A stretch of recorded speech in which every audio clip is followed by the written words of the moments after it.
Dartmoor Prison, isolated from the outside world by walls of granite.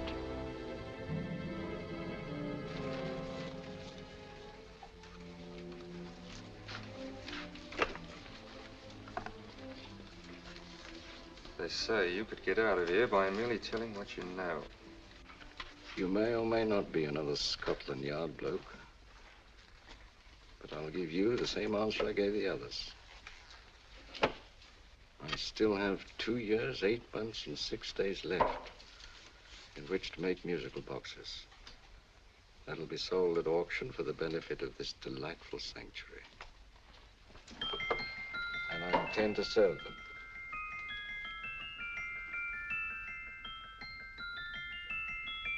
Move along. And now we come to the next object on our list, or I should say objects, because there are 3 of them. Now, ladies and gentlemen, these can be bought together or separately. Now, these beautiful little musical boxes only arrived this morning, and I didn't intend to put them on the auction block until later, but I'm going to sell them now.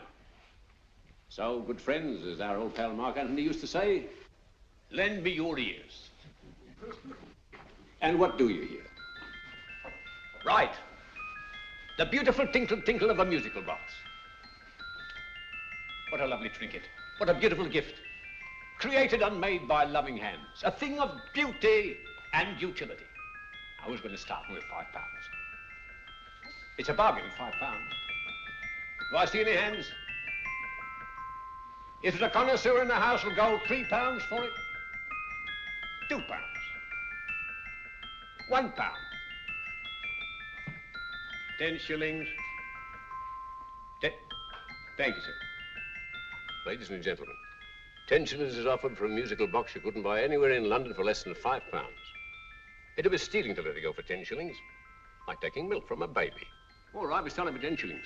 10 shillings, 10 shillings is offered, 10 shillings is offered, 10 shillings is offered. And anybody give me £1? Want to give me £1? Oh, won't someone give me £1? £1, £1 is offered, £1 is offered, ladies and gentlemen, £1 is offered. It's against you, sir. Will you go to £2? We go to £2, sir. £2. £2 is offered. £2 is offered. Going once, twice, third and the last call. Sold to the gentleman for £2. Sorry, my dear. Now, ladies and gentlemen, comes the opportunity to purchase an exact duplicate of the beautiful little musical box just bought by this gentleman for the ridiculous low price of £2. Oh, it's exactly the same. Exactly the same. Made with the same hands. You hear that? Isn't that lovely? That tinkle, tinkle, tinkle, tinkle. Sounds like Bow Bells to me, you know, with little angels pulling on the ropes, eh? Who'll give me £2 for it? Who's starting with £2? Will anybody start with £2? Oh, come, ladies and gentlemen. You know, from your enthusiasm, we might all be in Scotland instead of London. Please buy it for me, Daddy. £2, certainly not. We all might be in Scotland. Besides, I don't like his manner. £1, 10 shillings. £1. £1 is ours. £1 is offered. £1 is offered. Going £1. Any advance? Going once, going twice, the third and the last call. Sold to the lady for £1. Smart bidding, my dear. Thank you. We come to the third and last of these beautiful little musical boxes. Exactly the same. Tinkle, tinkle. Isn't that lovely? Ladies and gentlemen, I don't bring you here to gull you and swindle you. This is the exact replica of those 2 I just sold before.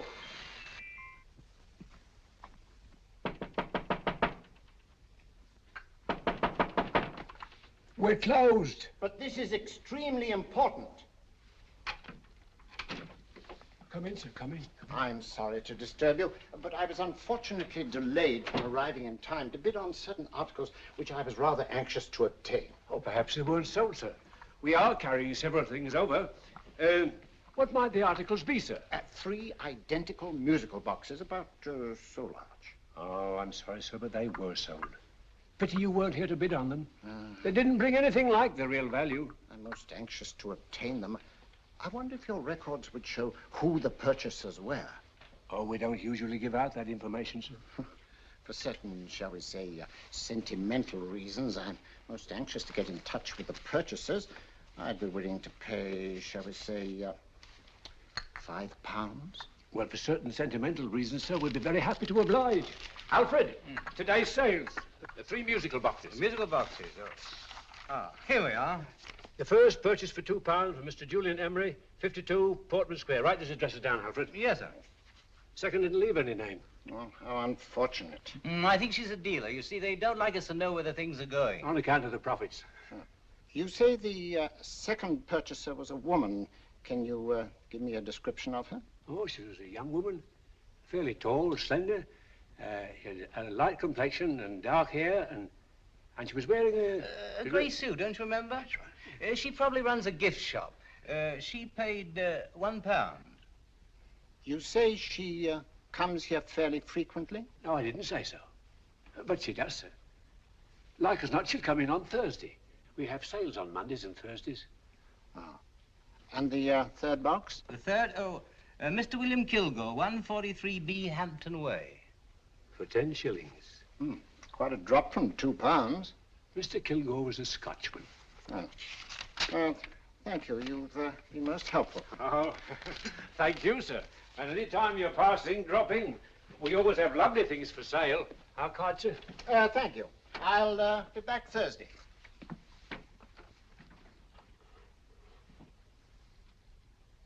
The message reached us too late. Musical boxes are being sold. Well, let's get out of here.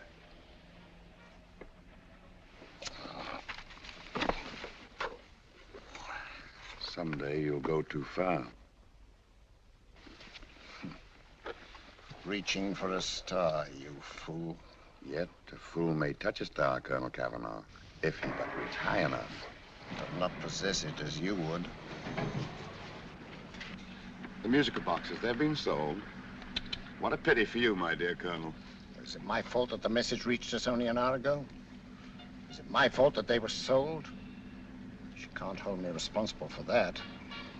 Hope for your sake you're right.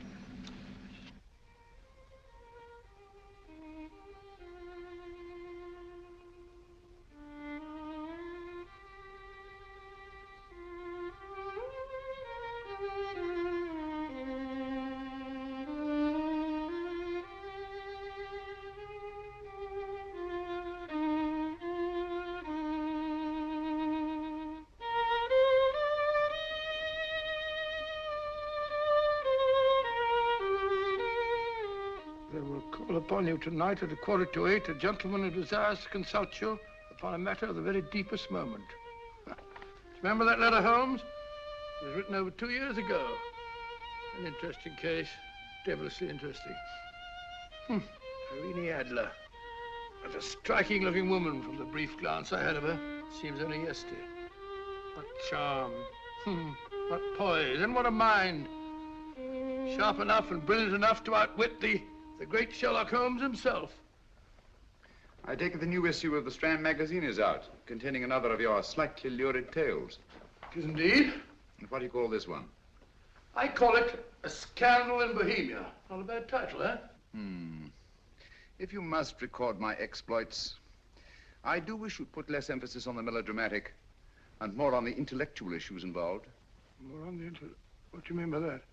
Well, I do hope you've given the woman a soul. She had one, you know. By the woman, I suppose you mean Irene Adler. Yes. I shall always remember her as the woman.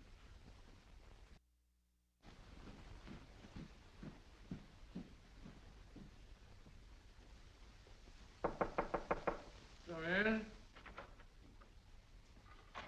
I Stinky. That's him, old boy. How are you? How are you, old boy? I haven't seen you for years. I want you to meet my old friend Sherlock Holmes. Holmes, this is Stinky. In other words, Julian Emery. How do you do, Mr. Emery? Watson has often spoken of you. Oh, has he? Yes, we were at school together. Yes, more years ago than I care to remember, but you didn't come in here just to remind me of that. No, I just happened to be in the neighborhood and saw your lights burning, so I took the liberty of looking you up. Still writing your mystery stuff? Yes, there's a new one out this week. Good, I never miss them. Oh, good, thanks. I say that bandage makes you look very interesting. Still poking your nose into other people's business as usual? Who hit you? I haven't the foggiest notion. Somebody knocked me on the head in my own living room, and then proceeded to commit the most idiotic burglary you ever heard of. Fellow must have been balmy as a coot. Balmy? Why? Come sit down, old boy. Would you like a cup of tea? Huh? Oh, all right. I'll go and tell Mrs. Hudson about it. Yeah. Why do you say the robbery was idiotic, Mr. Emery? Oh, simply from the fact that with about £5,000 worth of musical boxes in my living room, the thief, who I caught in the act, made off with one that isn't even worth £5. I gather you're a collector of musical boxes. Yes, I am indeed. Some of them are very beautiful, but not the one that was stolen. The thief evidently grabbed the first thing that came to his hand when he heard me coming into the room. Still, it's rather odd, isn't it, that having disposed of you, he didn't pick up something more valuable. Mm-hmm. Was there anything unusual about the stolen box? No, nothing at all. No, I picked it up in the south of France, several years ago. You say you have many valuable music boxes, and yet the thief made off with one that isn't worth £5. Sounds like rather an intriguing little problem. Yes, well, I take it that he was just an ordinary petty thief and didn't know the value. That is a possible explanation, and yet I venture to say that the average petty thief has a more extensive knowledge of the value of objets d'art than the average collector. Well, anyway, that's Scotland Yard's theory. They didn't get very excited about it. That's consistent anyway. I wonder if I might see your collection, Mr. Emery. Oh, of course you could, yes. Nothing a collector likes more than showing off his trophies. When will it suit you? No time like the present. Good. My place is just round in Portman Square. Shall we? Yes, right.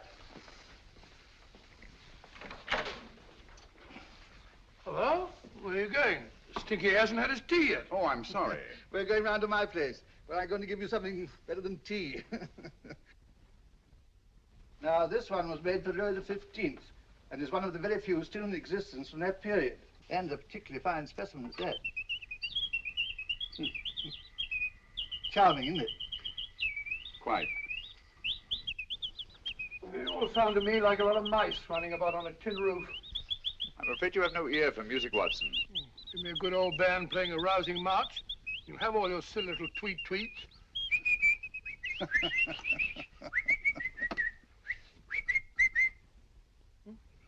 Another one. Excuse me.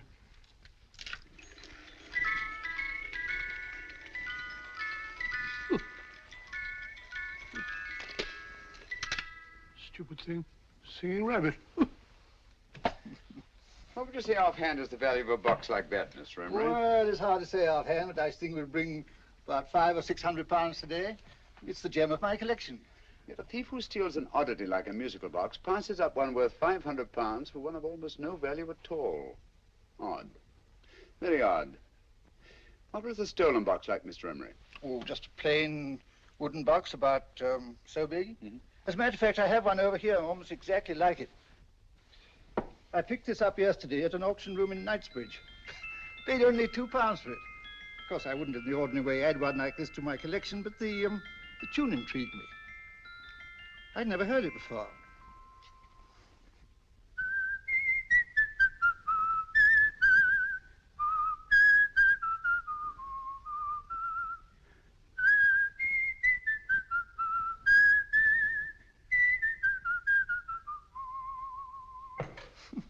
You have a remarkable ear for music, Holmes. Rather an unusual melody. Sit down, will you? Thanks. You say you bought that box at an auction sale yesterday? Yes, the Gaylord auction rooms in Knightsbridge. Mm-hmm. Run by old, what's his name? Crabtree. That's the man. At what time was the robbery committed? Oh, about 3 o'clock this morning. You know, Mr. Emery, that box and the robbery might well be cause and effect, especially since you say that the stolen box outwardly resembles this one a great deal.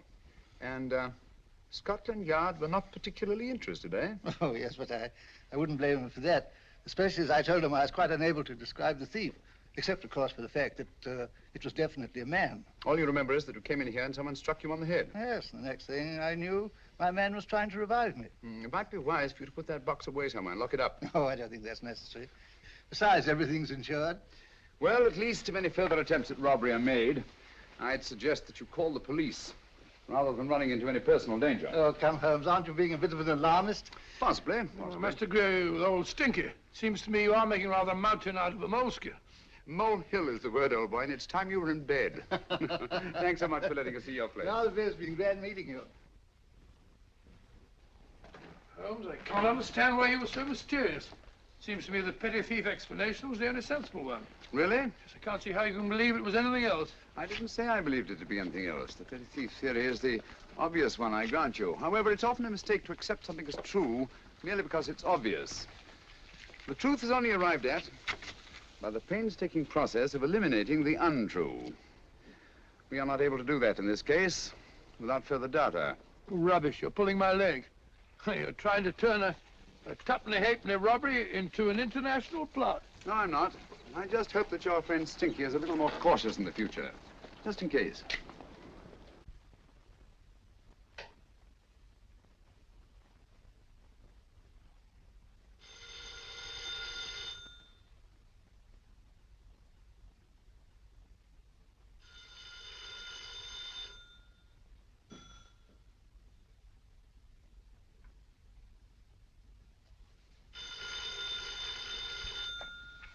Hello?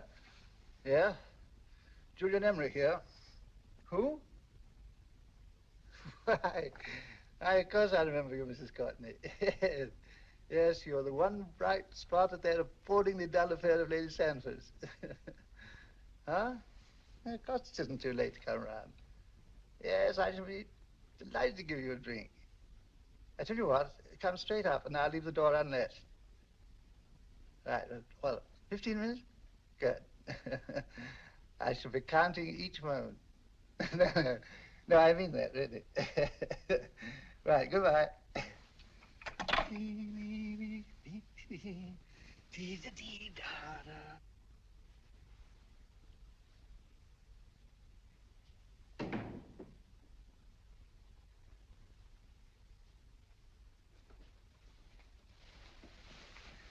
Boo! Oh, you startled me. Did I? Yes. Must be the pixie in me.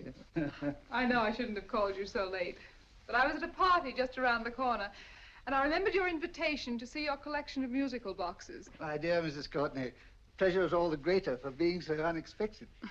My friends call me Hilda. Thanks. Mine call me Stinky. Stinky, how quaint. Oh, what a perfectly wonderful collection of musical boxes. You know, when you told me you had a collection, I had no idea it was so attractive. Yes. They appeal to the ear as well as to the eye. Oh, what a plain little one. Why, it looks just like a country cousin amid all this grandeur. No. You mustn't underestimate the country cousin. Only last night a burglar broke in here, and with all these to choose from, went off with one very much like it. Really? Yes, I don't mind the loss of the box so much, but I do resent this crack on the skull. But it makes you look so interesting. Oh, do you think so? Uh-huh. It's funny, that's what old Fatso said. Fatso? I mean, Dr. Watson. He was here this evening with a friend, a Mr. Holmes.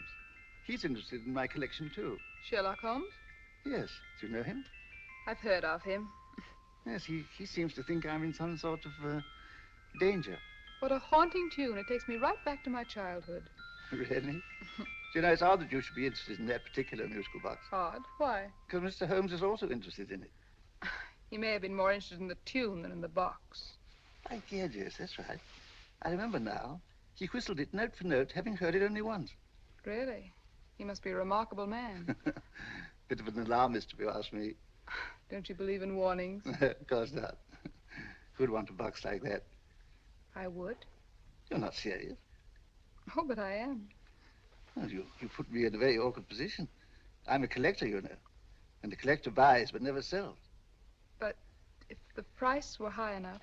The price has nothing to do with it. It's the principle of the thing. Yes, well, we haven't had our drink. No, thanks. I must be getting along. Must you really? I'm afraid so. You're not walking out on me, are you? My reputation. Stinky. I say, you know, you are an attractive woman. Thanks.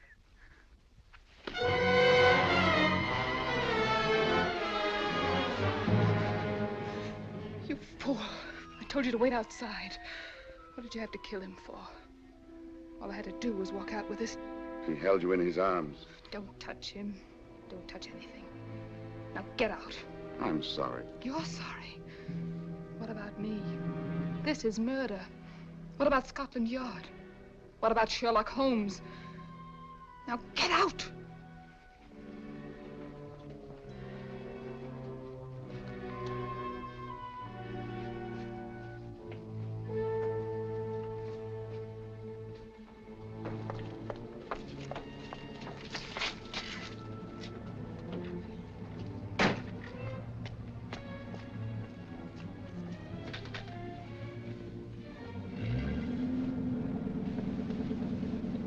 Did you get it?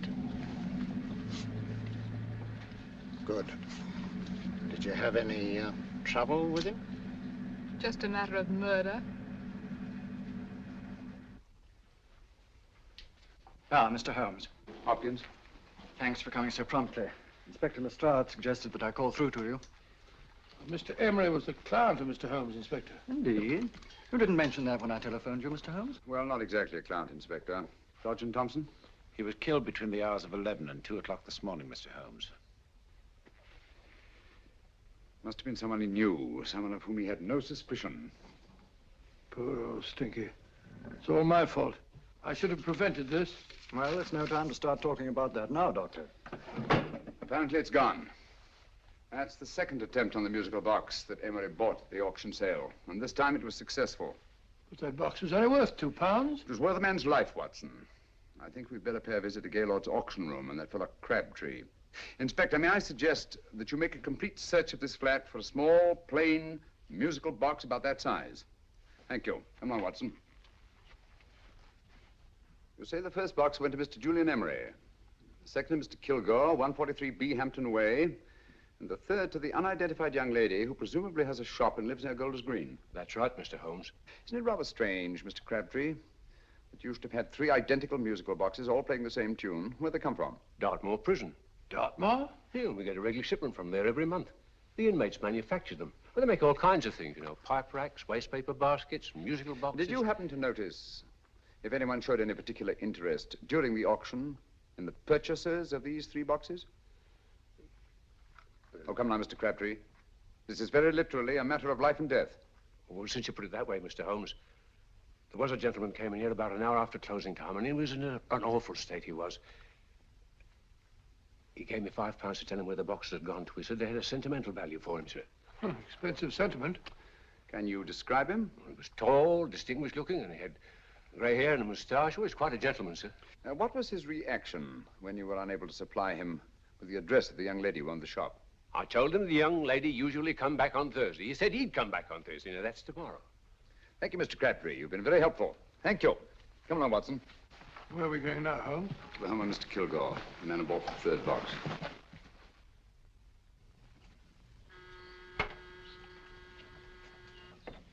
But hang it all, Holmes, how do you know those other 2 musical boxes are of any importance? I don't, but I certainly have no intention of waiting until the owners are murdered to find out. No one at home. I hope that's the explanation. I'll have a look through this window.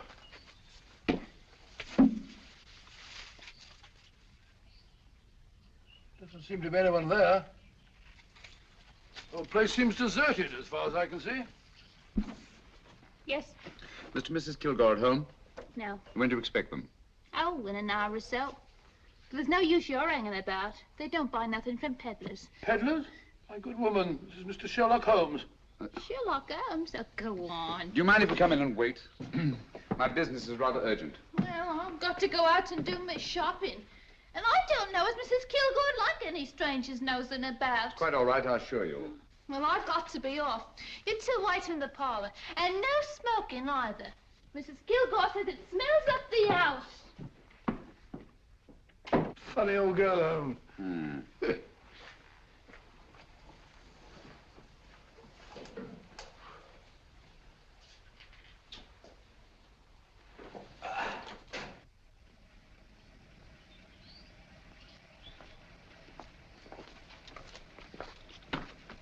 Park Lane. Park Lane? And what would the likes of you be doing in Park Lane? Now, don't worry about the fare, Ducky. If you knows how to get to Park Lane, up it.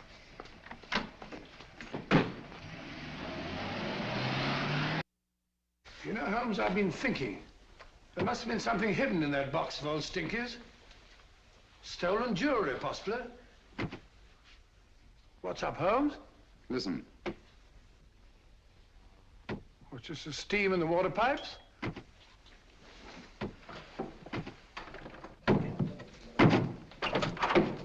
Watson! Great Scott! Come on, Holmes. Get on the chair here. It's all right, my dear. There. Now, don't worry. It's all over. There you are, dear. Don't cry anymore. She tied me up and shut me in the cupboard. I know. She won't come back. Did you show her your new musical box? Yes, she said she wanted to hear it play, and as soon as I showed it to her, she grabbed hold of me. I know. Now, don't worry. We'll buy you a new musical box. Yes, my dear, the best one in London. Watson.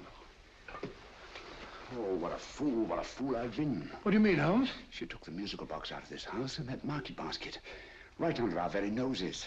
Why could the Kilgore charwoman want to take the music box? She isn't the Kilgore charwoman. She's a consummate actress.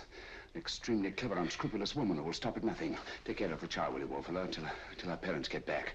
Explain everything to them. Of course I will. But, Holmes, where are you going? Somewhere, somehow. I must get to the young lady who bought that third musical box before our opponents find her.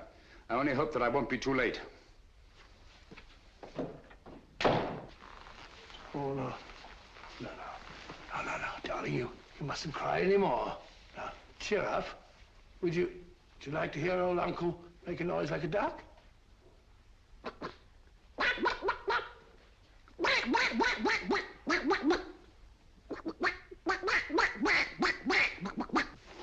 Oh, sorry.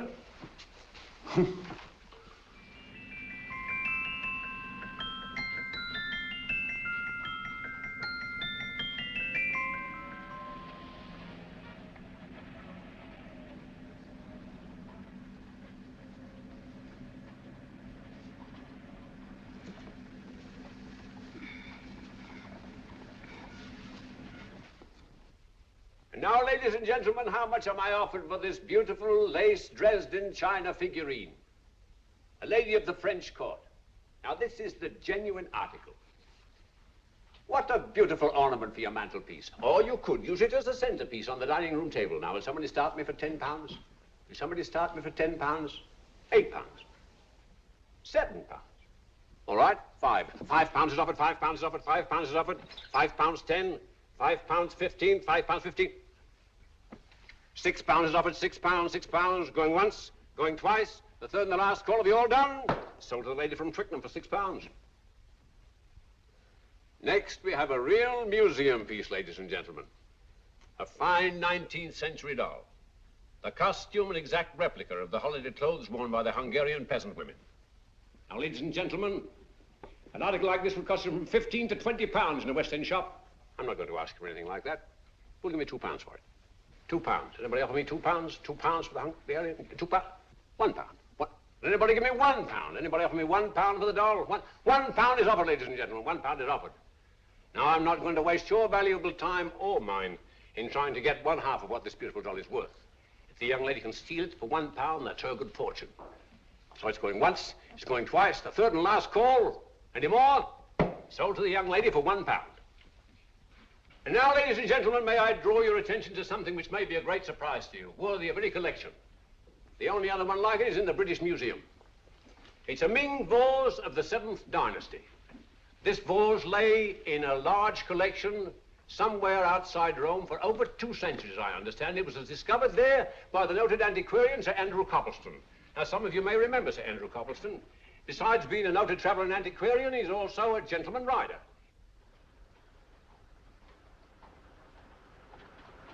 A girl with a parcel in her hands, that's her. Are you sure that's the girl? Well, she fits perfectly the auctioneer's description. Follow her, Hamid.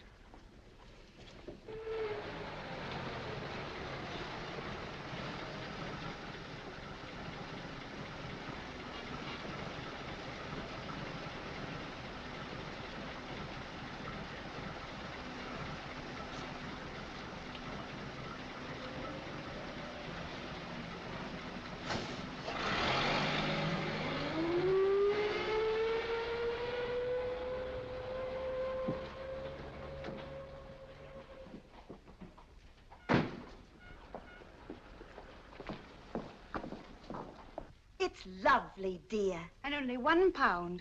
We can get at least 3 for it. Easily. I'll go make some tea. I could do with a cup. Right.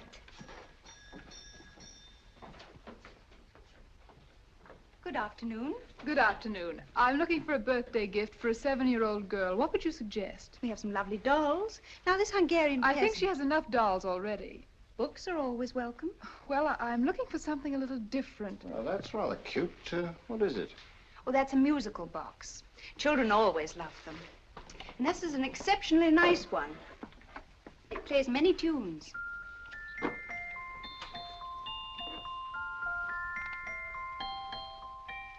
Have you any others? Yes. If you'll just step this way. I have only 2 left.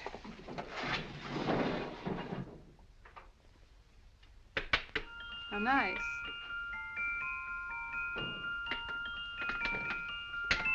Are you sure this is all you have? I'm sorry. They're rather hard to find, you know. That's our entire allotment. I did have one other, but I sold it earlier this afternoon. But it was only a plain wooden one. It wouldn't have been a very nice gift for a child. Really? Do you happen to know who the purchaser was? Why, yes. He left his card, just in case anyone should inquire for him.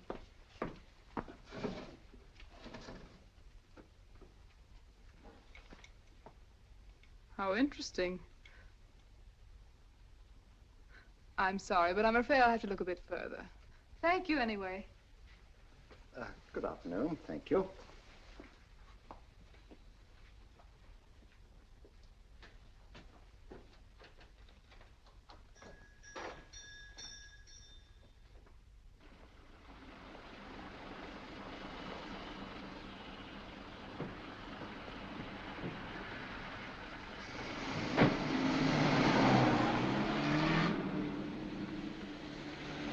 Heavy! Follow that cab. Here now, what? Scotland Yard. Hop in.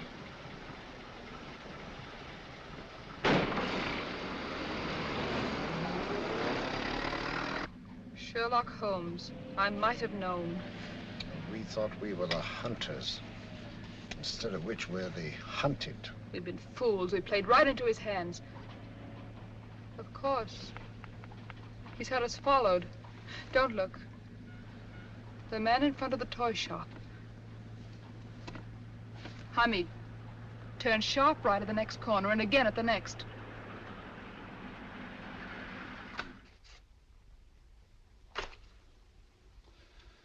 No photograph of her, Commissioner, as I expected.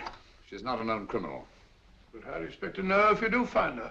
After all, she was disguised as a charwoman. Don't worry, old fellow. If I ever see her again, I'll recognize her. Well, it won't be long till we know who they are and from where they operate. Who's covering them? Sergeant Thompson's following them, sir. They won't get away from him. He's a good man. We could have arrested them at Clifford's toy shop if we had any proof. But we know that they killed Emery. Proof, my dear fellow. We must have proof. We have x-rayed it, sir. There's nothing whatever concealed in the box. We'll have a look at the plates.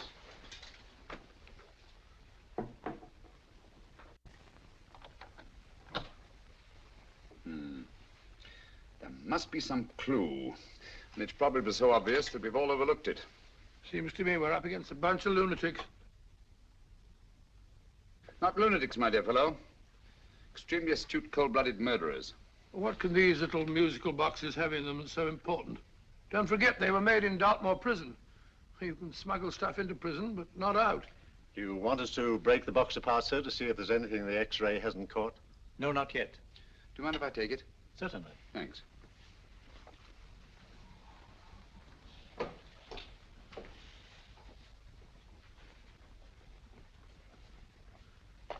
The governor of Dartmoor Prison informed us, sir, in answer to Mr. Holmes' question, that all 3 musical boxes were made by the same convict, John Davidson, serving a 7-year term, sir. Davidson? The Bank of England plates. That'll be all. Yes, sir. Now we're getting somewhere. Wait a minute. How did you know about the plates, Mr. Holmes? I'm a student of crime, Inspector. I make it my business to know about such things. And when the name of Davidson was mentioned... Well, who is this fellow Davidson? As long as Mr. Holmes seems to know all about it already, I suppose there's no harm in telling you. 2 years ago in London, there occurred a robbery of such tremendous importance, although the stolen articles themselves have no intrinsic value whatsoever, that the Home Secretary was instrumental in seeing that not a word of it appeared in any newspaper. But you never told me anything about this, Holmes. You were away at the time. Articles of no intrinsic value and yet of such importance? I don't understand. Davidson was apprehended within 15 minutes of committing the theft. But by that time, he'd hidden the articles in question and they've yet to be found. Before going further, Dr. Watson, I must inform you that this matter's not to be mentioned outside of this room. Of course not. Do I look like a man who'd gossip? Let's not go into that now, old fellow, shall we? Davidson had been employed for years in a position of extreme trust by the engravings department of the Bank of England. The articles he stole were nothing less than a complete duplicate set of plates for printing £5 notes. What? The Bank of England's own plates? Precisely. And with those plates, a gang of crooks could flood England with £5 notes, not forged in the usual sense of the word, but notes undetectable from genuine Bank of England notes in any way whatsoever. Good heavens. Any whisper at all might have resulted in enormous damage in shaking public confidence in the Treasury. We tried everything after we arrested Davidson. Offered him a shorter sentence if he'd tell us where he'd hidden the plates. Why, we even put in Scotland Yard men with him as cellmates, but no results. Obviously, Davidson is a man of strong character and infinite patience. Yet suddenly he feels impelled to smuggle out the secret of the hiding place of the plates to his confederates. Why? I don't understand, Mr. Holmes. Well, for example, has the Bank of England made any plans to radically change the design of the £5 note so that in, say, 7 years from now, notes made from the stolen plates would be worthless? Confidentially, Mr. Holmes, such a move was discussed. But replacing all the £5 notes in circulation would be such a Herculean task that nothing's been done about it as yet. I see. Of course, there is another possible explanation. Davidson didn't have much time to find a hiding place before he was captured. He may be afraid that the plates will be accidentally discovered before he's released. Hence his anxiety to communicate their whereabouts to his confederates as soon as possible. I believe you've hit it, Mr. Holmes. I'm sure that the message is contained in this musical box. Or rather, in all 3 musical boxes, since possession of all 3 seems to be essential. Our opponents have 2/3 of the puzzle, we have 1/3. Well, what are you going to do, Holmes? Try to deduce the message from the 1/3 that we have.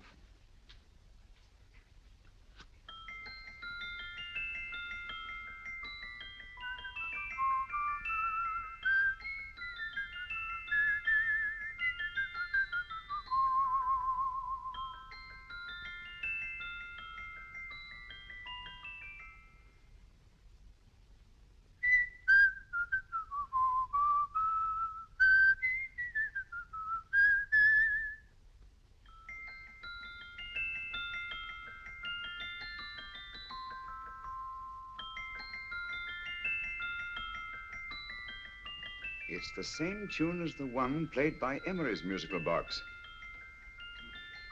And yet it's different. Sounds the same to me. The tune. Somehow the tune is the key to the mystery. It must be the tune. Otherwise, why use 3 musical boxes to convey the message? Why not collar boxes or shoe boxes? Yes? It's for you, Inspector. Oh, thank you, sir. Inspector Hopkins speaking. What?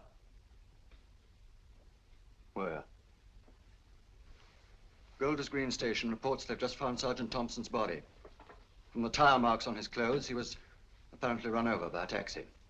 What an unfortunate accident. Not an accident, my dear fellow. I'm afraid it's murder. Never know just who you're going to meet when you're walking down a busy London street.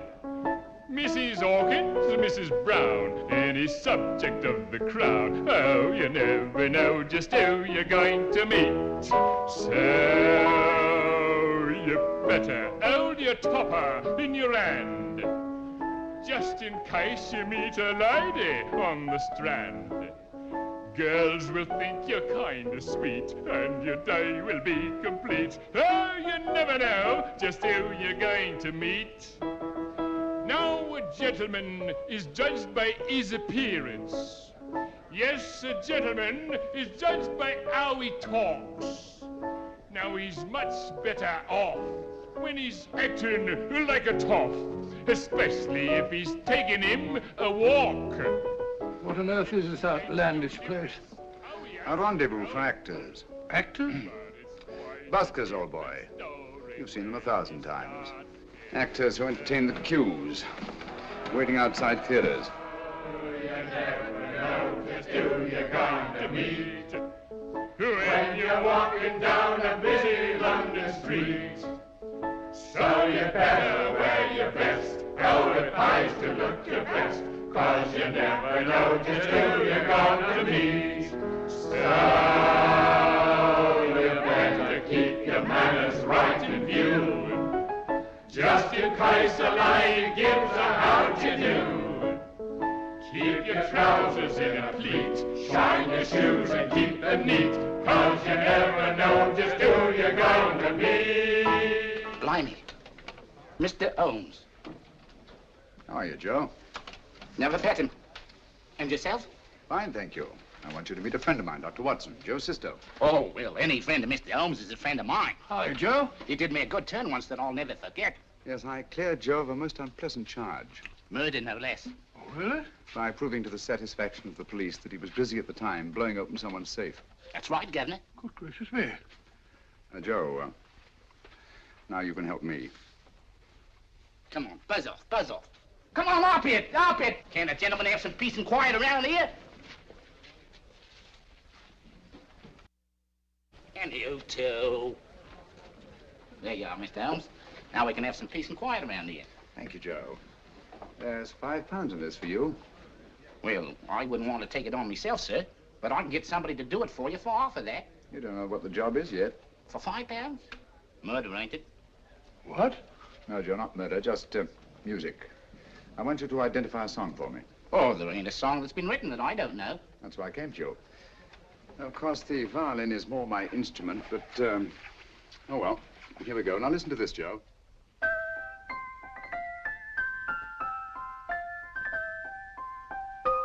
Wait a minute. You're playing that wrong. That should be E natural, not E flat. You know the song? Oh, yes. It's an old Australian song called, The Swag Man. But you're playing it all wrong. That's what I hoped you'd say. Now, listen again, Joe.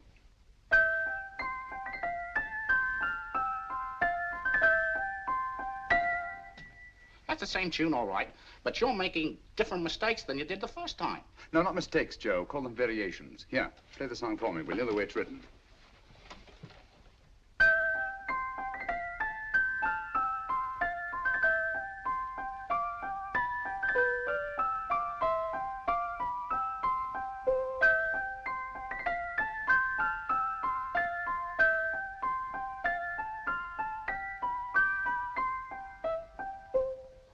There you are. Thank you, Joe. What's it mean, Holmes? Are you onto something? Perhaps. I don't know yet. It's probably a code of some sort. Joe, could you write the song down for me, the way it was originally written? Oh, sure, Mr. Holmes. But it'll take a few minutes. Mm-hmm. Here, Mabel. Pale ale. Come on, up to it. Along with it.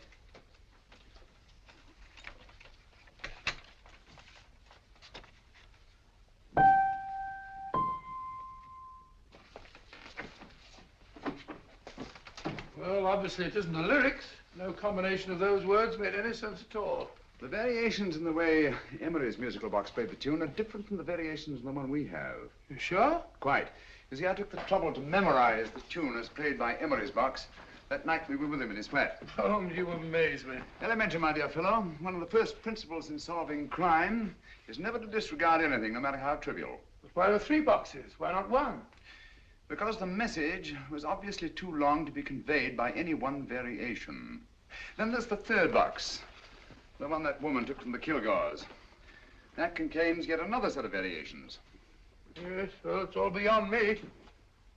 Well, all we have to do now is to find the secret of the variations. Not a very easy problem to solve, my dear fellow.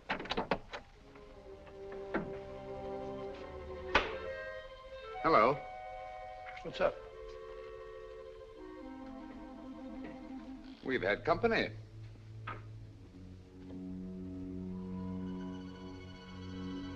I say, this is outrageous. Ask Mrs. Hudson to come in here, will you? Right.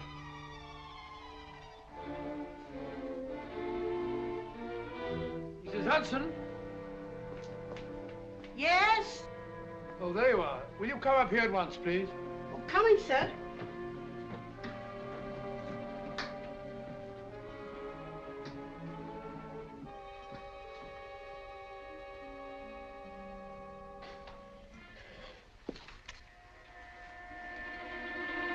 Mercy me, Mr. Holmes.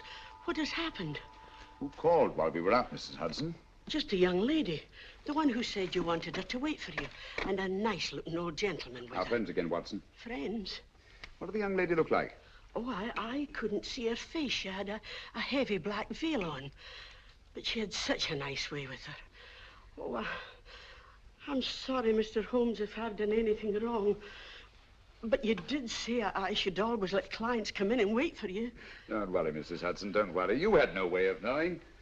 It's quite all right, quite all right. Now, don't worry, Mrs. Hudson.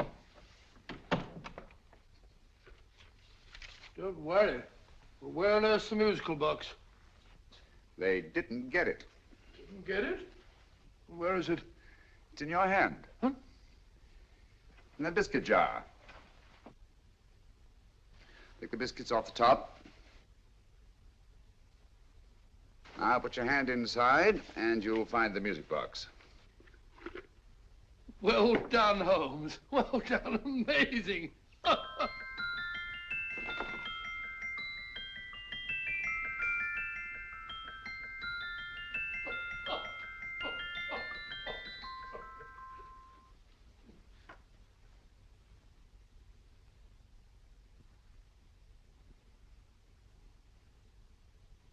Phew.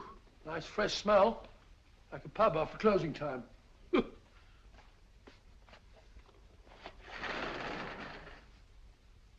I say, Holmes, What? it's morning. Allow me to congratulate you on a brilliant bit of deduction.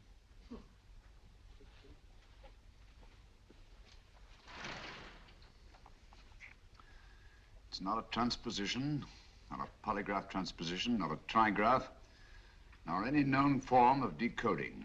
How about the Morse code? Have you tried that? Yes, at about 3 o'clock this morning. I'm sorry, old man. I was only trying to help.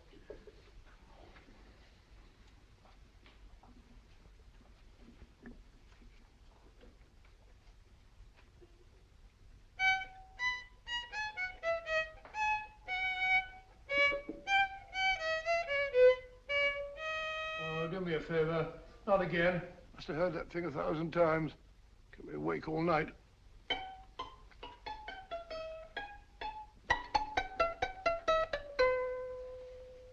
Not a very distinguished composition, I grant you. You know perfectly well I don't know one tune from the other. When I was a kid, my people tried to have me taught the piano. I've always felt sorry for that old teacher of mine.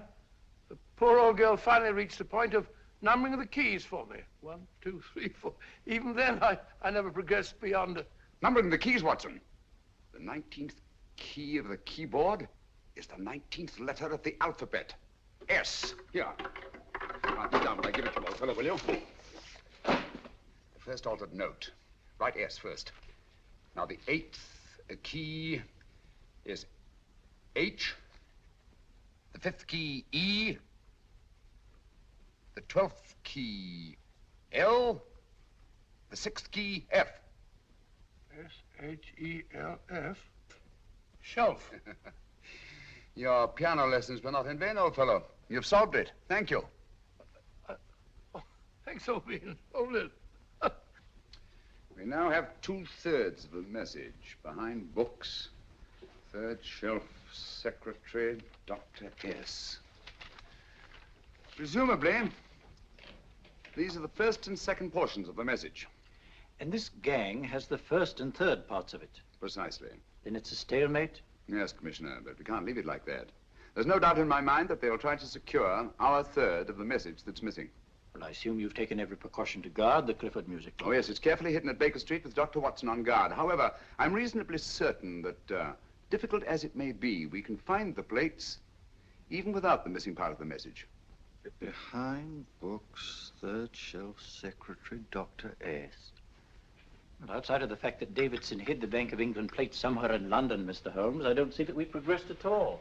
Allow me to point out to you, sir, the key words Dr. S. It looks as if the plates were hidden in the house of the doctor. Whether S stands for his first or last initial remains to be determined by a process of elimination. Well, there must be 10,000 doctors in London with S for a first or last initial. Precisely. And every one of them will have to be questioned in person. That's why I say this is a task for Scotland Yard. It's a task, all right. But Scotland Yard has searched worse haystacks and found the needle. Well, for the time being, I'll leave the matter in your hands, gentlemen. We'll call you if and when we get a lead on our mysterious Dr. S. Thank you. In the meantime, I intend to follow up a little clue concerning a cigarette.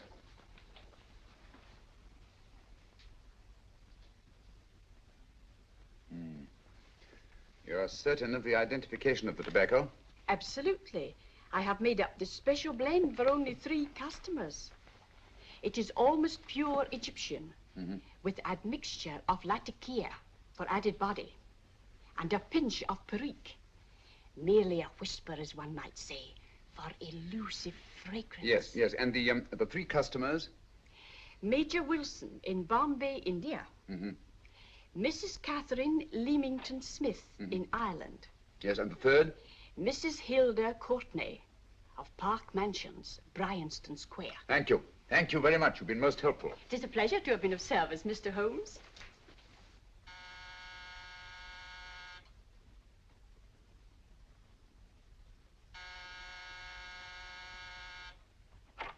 Yes? Mrs. Courtney? Yes. My name is Sherlock Holmes. Oh, do come in. Thank you. I've heard of you, of course, Mr. Holmes. I believe we have a mutual friend in Sir Edward Brookdale. He's spoken to me of you quite often. Indeed. And to what good fortune am I indebted for this visit? I think you know Mrs. Courtney. Well, I did get a summons for speeding last week.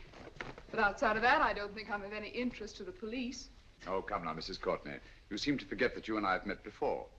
I'm sorry. I'm sure I would have remembered meeting the great Sherlock Holmes. Please sit down. Thank you. You say we met before. Yes. At the home of Mr. and Mrs. Kilgore, 143B Hampton Road. Kilgore? I don't think I know anyone of that name. Well, I didn't say you knew them. As a matter of fact, you called on them when they were out. I don't understand, Mr. Holmes. Really? And you were dressed rather differently. Indeed. Cigarette? Thank you.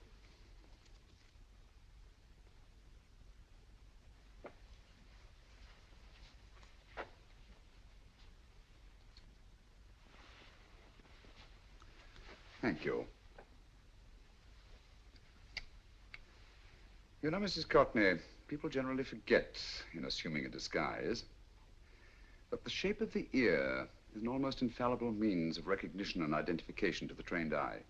Evidently, you've mistaken me for someone else. Oh, no, not at all. Though naturally, I expected your denial. But when you paid your visit to my rooms at Baker Street, you carelessly left behind another identification. They're, identical, aren't they? Yes, I must admit they are. You see, Mr. Holmes, to catch one as clever as you, I had to use a very special lure. I knew you'd be unable to resist the bait of my cigarette, having read with great interest your monograph on the ashes of 140 different varieties of tobacco. I should advise you not to move, Mr. Holmes. I must congratulate you on your ingenuity, Mrs. Courtney. It was indeed a brilliantly designed trap. Thank you, Mr. Holmes. Praise from a master is indeed gratifying. I shall always cherish the memory of your flattering words. Memory? Precisely. I'm afraid these gentlemen have a most regrettable task to perform. Unless, of course, you care to turn over the missing musical box with your pledge to take no action against us in the future. I'm afraid that will be impossible. I thought that would be your answer. Hamid! Careful! Careful. There's no need to be unnecessarily rough with our distinguished guests. You realize, Mr. Holmes, that your demise will not take place here. The corpus delicti, you know. Well, naturally. Shall we go? It's so fearfully awkward having a dead body lying about. Don't you agree, Mr. Holmes? Another dead body shouldn't weigh too heavily on your conscience, Mrs. Courtney.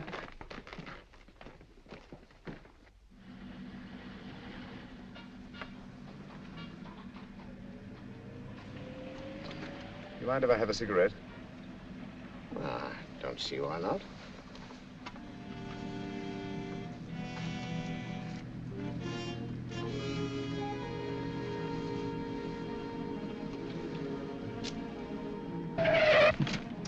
Be careful, Hamid. It's the brakes, they bind. Thank you, Colonel Kavanagh. It's very considerate of you.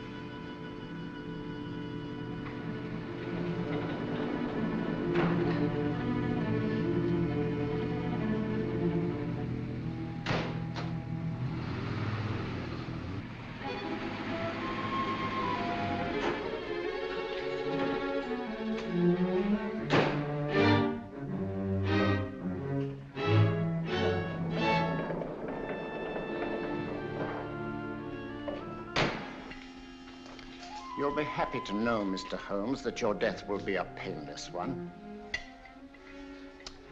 Hamid, attach this to the motor of the taxi. That little attachment, my dear Mr. Holmes, contains the deadly fluid known as monosulfide. The Germans use it with gratifying results in removing their undesirables.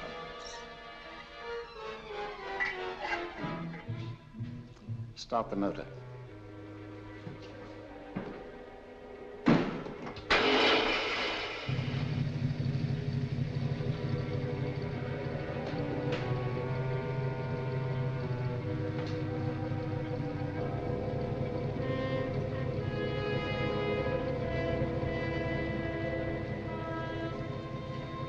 Tape his mouth.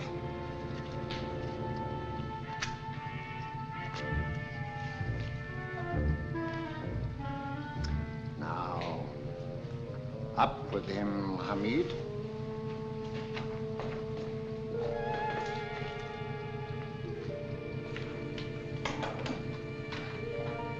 You find yourself like Muhammad's coffin, Mr. Holmes, suspended between heaven and earth.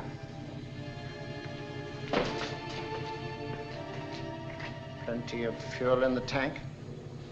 Good. It would be too bad to have anything go wrong through so simple an oversight.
Good afternoon. Mr. Sherlock Holmes? No, I'm Dr. Watson. Oh, of course, Dr. Watson. How stupid of me. Oh, so this is stupid of me. Won't you come in? Well, I really came to see Mr. Holmes. Oh, I'm afraid he's out. I don't know when he'll be back. Perhaps there's something I can do. Won't you sit down? Thank you. You know, Sherlock Holmes and I have been engaged on a great many cases. Oh, really? Yes, indeed. As a matter of fact, this very moment, we're involved in one of the most baffling... Oh, well, won't you tell me your trouble? I may be able to help you. That's very kind of you, Dr. Watson. Perhaps if I wouldn't be imposing too much. Imposing? Oh, there's no imposition. No imposition at all. A pleasure, I assure you. Now, tell me all about it, Miss Williams. Mrs. Williams. I live in Surrey, Dr. Watson, and I've come up to London in sheer desperation. My only sister has disappeared, and the local police seem utterly unable to find her. Well, Holmes and I solved a case exactly like that once. Very interesting as far as I remember. I call it the adventure of the solitary cyclist. Oh, sorry.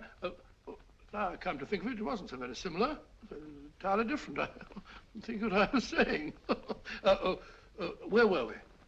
She's only 17, Dr. Watson, and until she disappeared last Thursday, she seemed to be in the best of spirits. Possibly a romantic entanglement? Oh, no, nothing of the sort.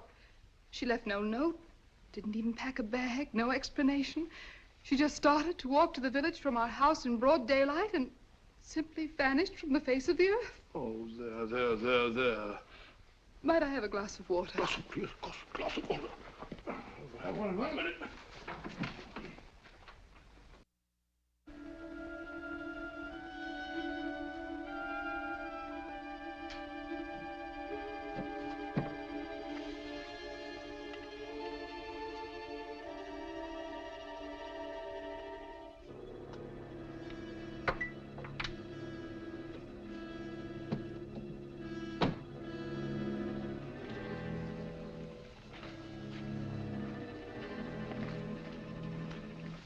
There you are, my dear. Thank you, Dr. Watson. No, you're not to cry anymore. You must pull yourself together. Oh, I feel much better already knowing that you're going to help me. Oh, Dr. Watson, look! Good heavens! Oh. Get through the fire brigade, quickly!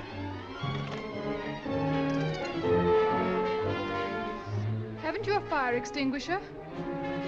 By Jove, we have in the kitchen.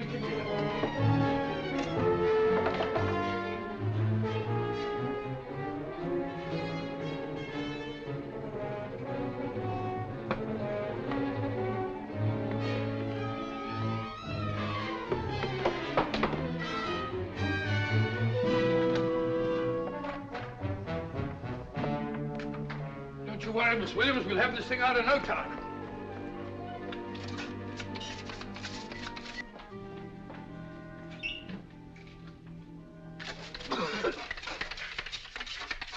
That's got it. Get some air. Well, you see, there was no need for the fire brigade after all. I hope you weren't too frightened, Miss Williams. Oh, gone. That's the trouble with women. They always lose their heads in an emergency. Well...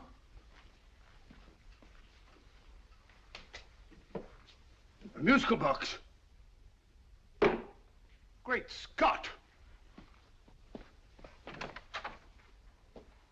Miss Williams!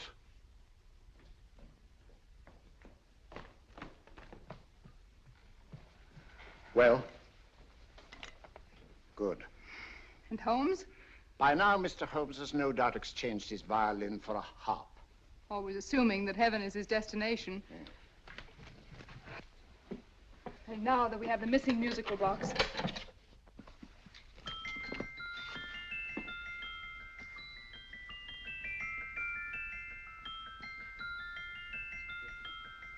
Nineteenth note.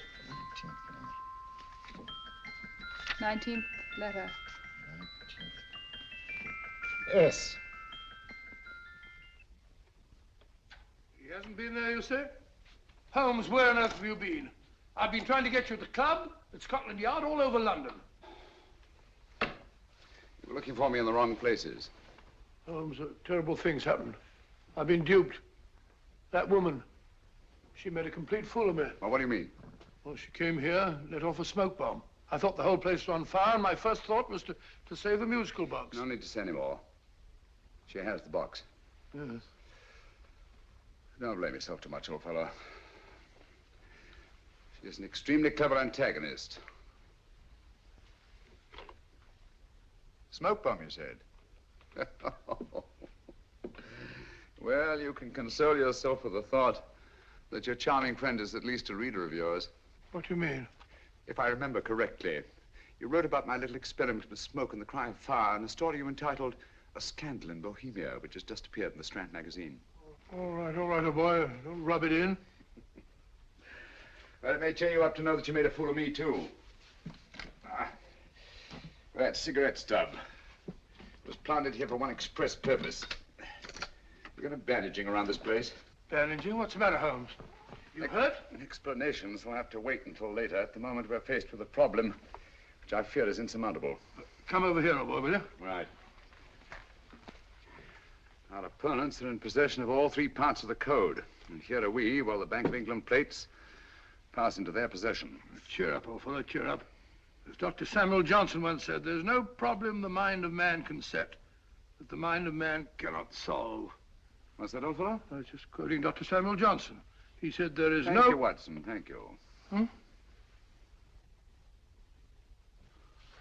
Leaving the front reception room, we come into the main hall, where Dr. Johnson was in the habit of passing through to have his meager meals in the dining room opposite, in company with his friend and biographer, James Boswell. We will now pass up the stairway, which remains in its natural wood finish, just as it was when the good doctor was here. The framed etching on the wall is believed to have been presented to Dr. Johnson by the distinguished painter, Sir Joshua Reynolds. I've been told here that that picture was given in by Mrs. Thrale, and it's definitely not a Reynolds. Is that important, my dear? Oh, I'm sorry. This way, ladies and gentlemen, please, this way. Move along, children, move along. The secretary's not on this floor. Patience, Hamid. I have a feeling My that... dear Colonel, with Sherlock Holmes out of the way, what could go wrong?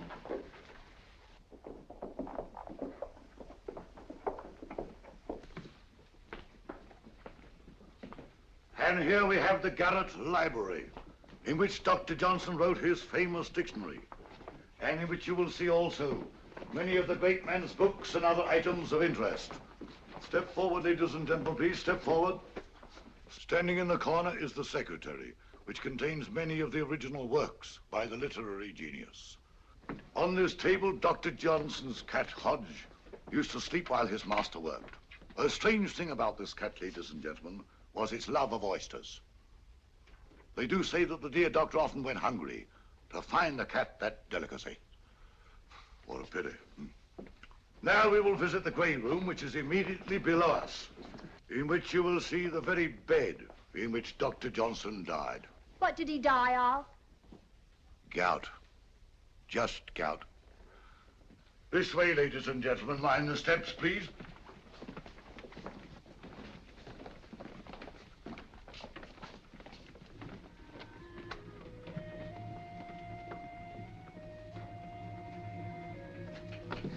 Your keys.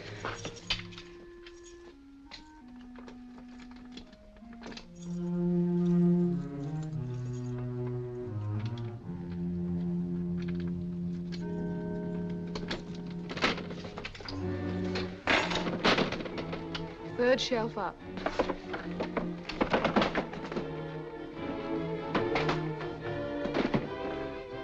The knife.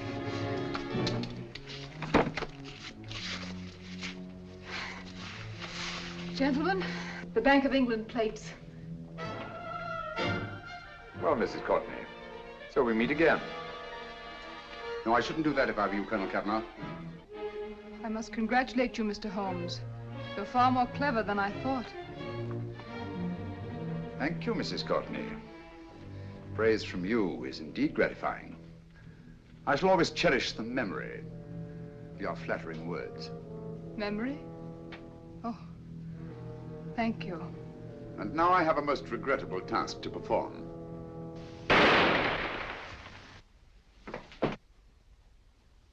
Holmes! Coming, Holmes!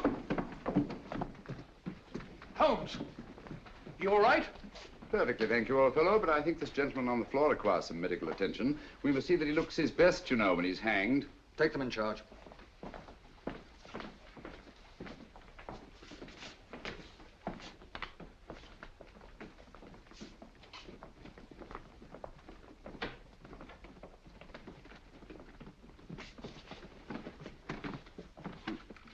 A brilliant antagonist. It's a pity her talents were so misdirected.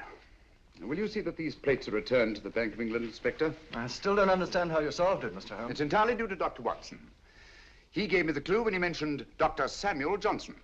Well, congratulations, Doctor. Oh, thank you, Inspector. I don't think I'd have done it entirely without Mr. Holmes's help, you know.